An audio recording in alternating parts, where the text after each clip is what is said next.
This is Fred Warner on the Jacksonville Jaguars offense. The first thing that pops off the tape with their offense is how talented they are all over the board. Running back, receivers, big physical line. So we got a great challenge for us this week. Wouldn't want it any other way. There we go. I love that. Now, again, out of 32 teams, these are their ranks. 10th in points scored, 14th in yards, 25th in turnovers. And this is probably the biggest difference between the 49ers and the Jacksonville Jaguars. Like, they are a high turnover defense, but they're also a very, very high turnover offense.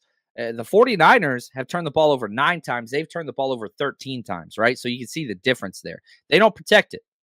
31st, fumbles lost.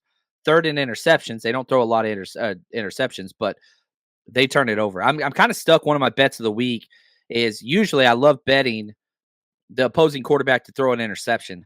I'm not sure if I want to hit that one this week or not, because Lawrence doesn't put the ball in jeopardy. He's not a risky quarterback. He really isn't. 12th in first downs, 14th passing yards, 20th in passing touchdowns, 8th in rush attempts, 14th rush yards, 7th rush touchdowns, 24th yards per attempt. My favorite thing about watching their film is if their running game doesn't work, guess what? They're still going to run the ball. They're averaging 3.8 yards per run, which isn't good, but they don't care. They just keep running it. I really wish Shanahan would do that. Really wish he would. 25th out of 32 teams on third downs. That's terrible. 27th out of 32 on fourth downs. 26th in the red zone. They don't sustain drives well. They just don't. Now, they have some elite players. Whenever I think about the Jags, I think about slot wide receivers. They're all slot wide receivers. Even their tight end, even their freaking running back. They're all slot wide receivers. Yeah, I mean, you look at just Etienne, Evan Ingram, their wideouts, Calvin Ridley. I mean, everybody that they got, Christian Kirk, Zay Jones, they're all slot guys.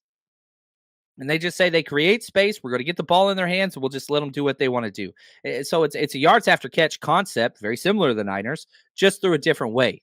They want cute, shifty ETN. He can hit, no doubt about that, but it's just different. Lawrence is great. Ezra Cleveland, they just traded for. Ridley, he's been up and down. He's either been amazing or he's been non-existent. So I don't know which version of Calvin Ridley we're going to get.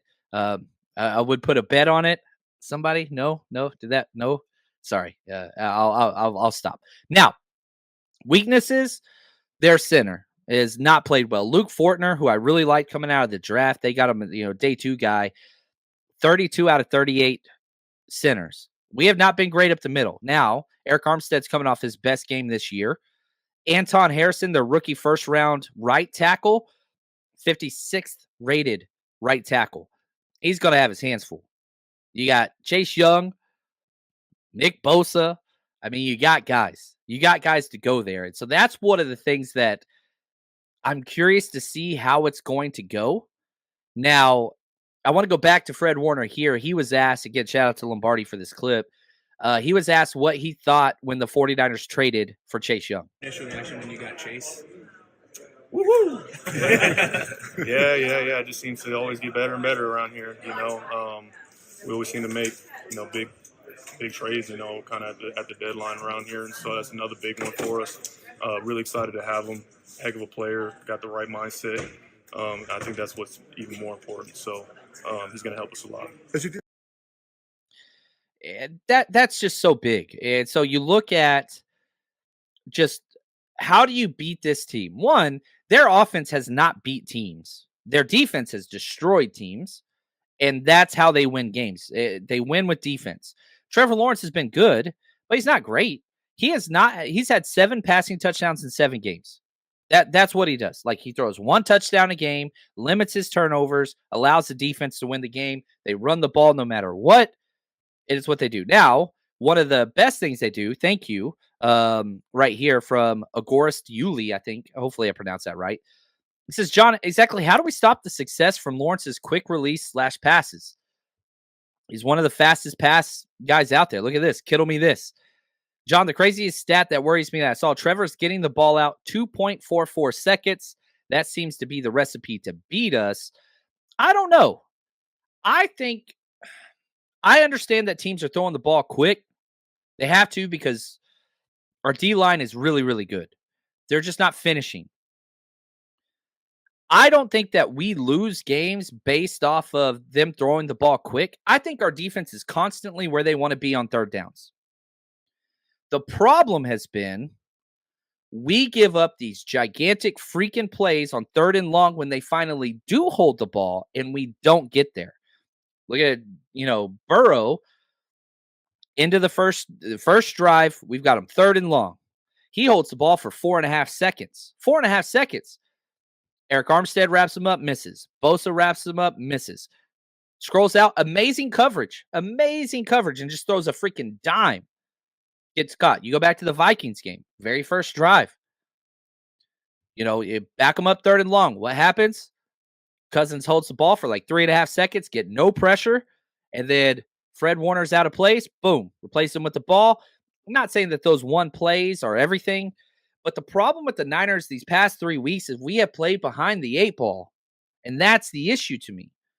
So the quick passes, our scheme is designed to make teams throw the ball quick, underneath, rally, make the tackle. We haven't done well with making the tackles, but when teams do hold the ball, we're not getting there. That's my biggest concern. And I hate to say this, Trevor Lawrence is not my concern this game. Not even a little bit. Trevor Lawrence could have his best game this season, and I would not be concerned. 49ers can still win that game. You just got to get the hell out of your own way. Like, he has not been playing lights out by any stretch. He does get the ball out quick, but get off the field on third downs. That's what you got to do. And then whenever you look at this, again, Jags offense on third downs, they're 25th. They're converting 35.5% of third downs.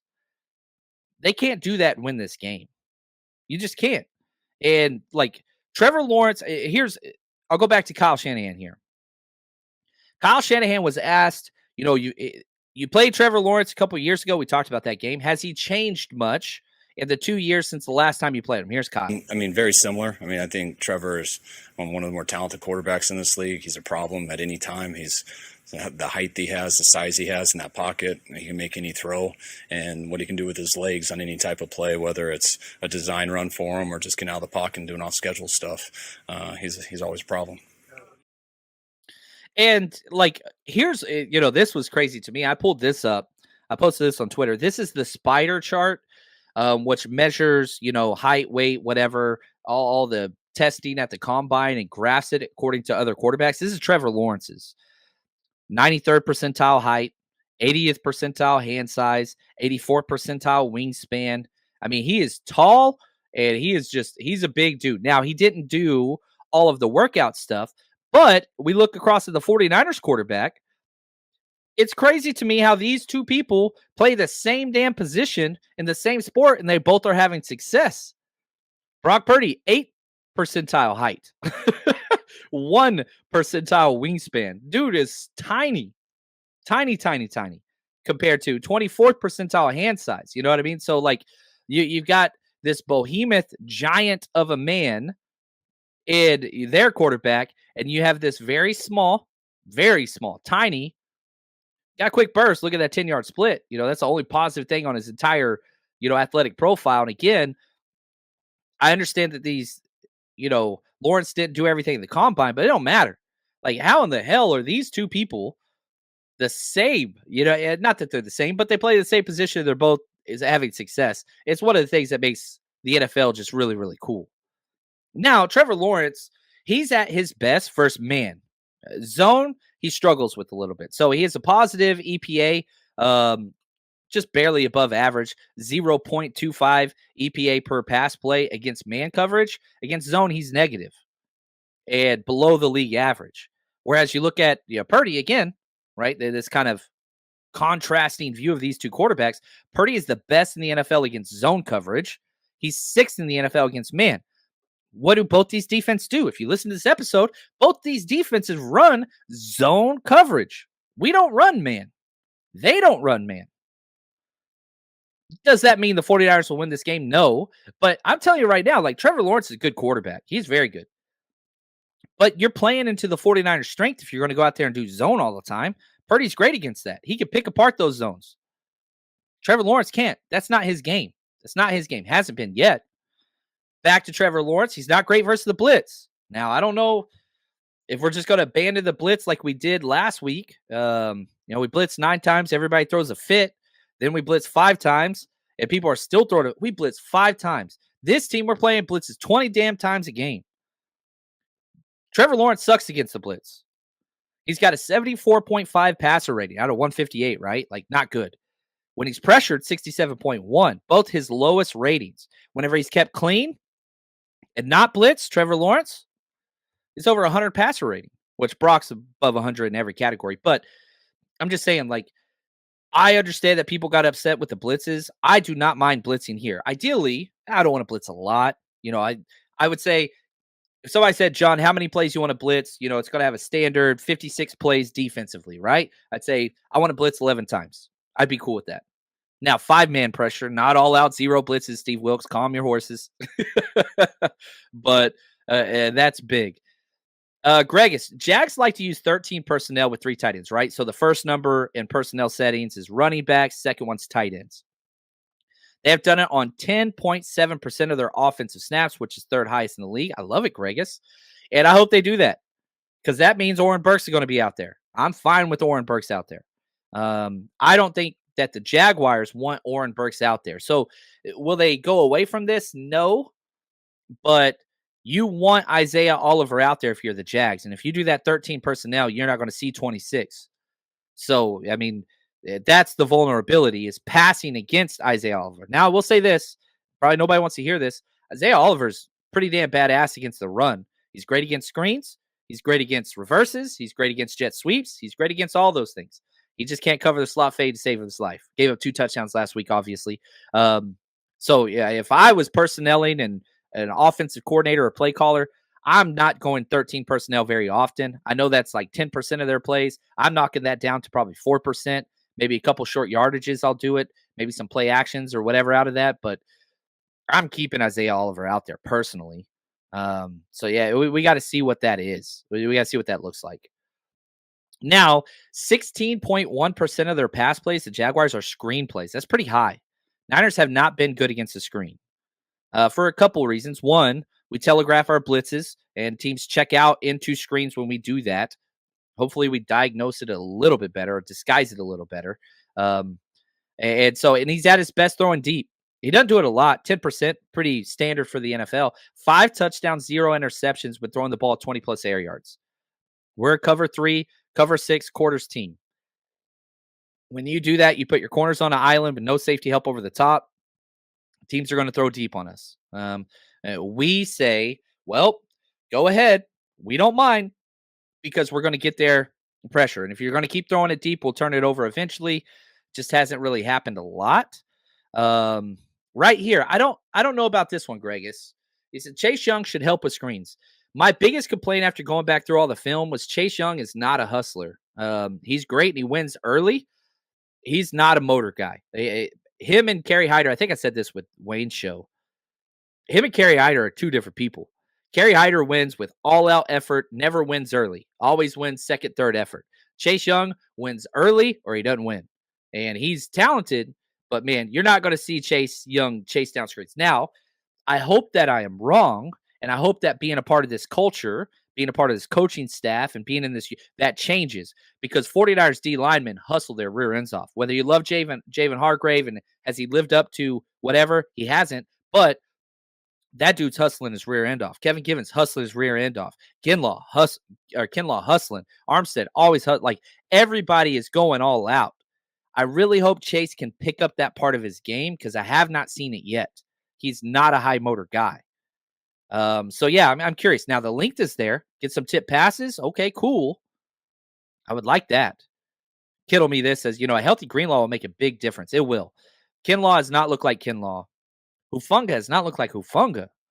And that dude had missed tackles and just lowering his shoulder, and I've never seen that from him. Yeah, that's something that's got to change. Right here, Greg is responding to the Chase Young versus screens. He knows when to peel off and rush and stick to the tight end on screen. Yeah, he's an experienced, savvy guy. But yeah, the motor, that was my concern. So I concede your point, and well said, man. Well said. Now, some of my favorite matchups this game, one of my favorite things I do just like as a football fan, I want blue chip on blue chip. Best on best. Not necessarily what the Niners will exploit. Not necessarily what the Niners are going to win. Oh, this is where they win the game. No, that's not it. Best on best. When the 49ers on offense, the number one matchup I want to see, which is in question, Trent Williams got to play. I want Trent Williams versus Josh Allen. That's what I want to watch. That's two best players this game, right? If the best player on the Jacksonville Jaguars team is Josh Allen. He's their number one player, offense, defense, don't care. The best player on the 49ers, probably CMC, but Trent Williams, I'm fine with that. I want to see that matchup. And then our wide receivers, Ayuk and Debo versus their corners, who are really good. Tyson Campbell, elite athlete. Darius Williams, freaking ultimate NFL tryhard. Undrafted free agent, earned everything in his career. He is awesome. He's playing some good ball. And then CMC and Kittle versus Devin Lloyd. Utah first-round running linebacker. I really liked him. That's going to be fun. That is supreme athlete, physical athletes, all at each other. I'm really excited about that matchup. Defensively, you got to go defensive ends, man. We got the new toy, baby. Nick Bosa and Chase Young versus Cam Robinson and Anton Harrison. Cam Robinson was a second-round pick, but he's been pretty good. Anton Harrison, first-round pick, Oklahoma. He was good. Their running back, Travis Etienne versus Greenlaw and Warner. He's breaking a lot of tackles. Greenlaw and Warner have not been their usually tackling self. Can they respond? And then Evan Ingram versus our safeties, Gipp and Huff. I want Huff closer to the box, man. I hate how I don't like Huff back. I don't like it. Again, I like Steve Wilkes, and I hope he's fine. And I haven't even brought up the whole, moving from the box, not a big deal to me. You're doing it for optics reasons. You're trying to shake something up, and I don't have a problem with that. But, it's not that big of a deal. My criticisms of Wilkes do not mirror the general public. I hate when Wilkes got hired. My favorite thing about that hiring was I thought it was best for Talanoa Hufanga. It hasn't proved to be the case. He's moved Gipp down into the box. He kept Hufanga back more often than not, and I don't like that. I don't like the way Hufanga played last week either, and a lot of that's on Hufanga. He was put in position to make plays, and he was not making plays. The 49ers Rush Podcast.